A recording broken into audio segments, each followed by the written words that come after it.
Sir Isaac Newton may be one of the most influential geniuses of all time, but not all his theories were schoolbook worthy.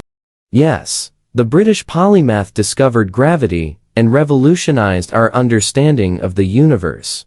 But he was also pretty unorthodox in many of his pursuits. Alongside his scientific and mathematical successes, Newton also put forward some less convincing theories.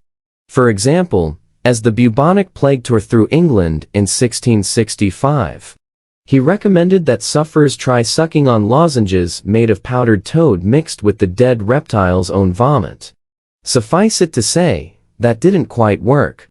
He also harbored a decades-long fascination with alchemy, the aspirational science of turning base metals into gold, and with theology.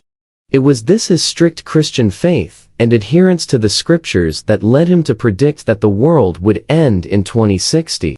According to the director of the Newton Project Canada, Stephen Snoblin, Newton firmly believed that the holy prophecies of the Bible were histories of things to come.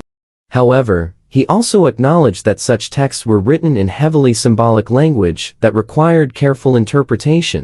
And naturally, he considered himself just the man for the job.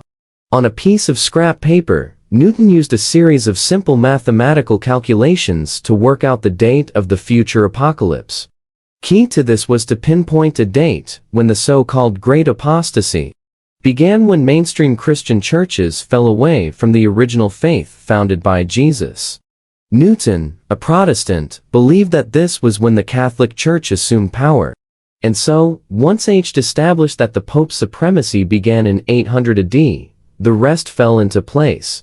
After poring over the scriptures, more specifically, the Book of Daniel, he concluded that the corruption of the church would last 1,260 years. Add 1,260 to 800, and what are you left with? That's right, 2060. Nevertheless, although Newton believed there would be wars and cataclysms in the run-up to this great showdown, it wasn't all doom and gloom. For Newton, 2060 AD would be more like a new beginning. It would be the end of an old age and the beginning of a new era, Snoblin explained. In a detailed blog post, the professor noted that Newton believed that sometime shortly after the fall of the corrupt Catholic Church, Christ would return and set up a 1000-year kingdom of God on earth. Which, if you were a believer like Newton, was a pretty exciting prospect. Citing the prophet Micah, Newton believed this kingdom would usher in a time of peace and prosperity.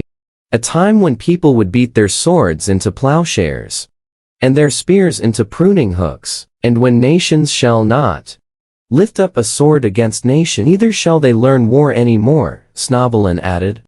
Still, the iconic natural philosopher was wary about placing too much emphasis on specific dates. As Snoblin puts it, he took seriously biblical passages that assert that no one except God knows the time of the end.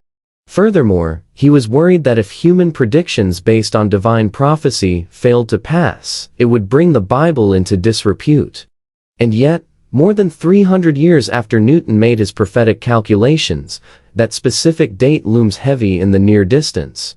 After all, we now only have 36 years to wait to see if he was right.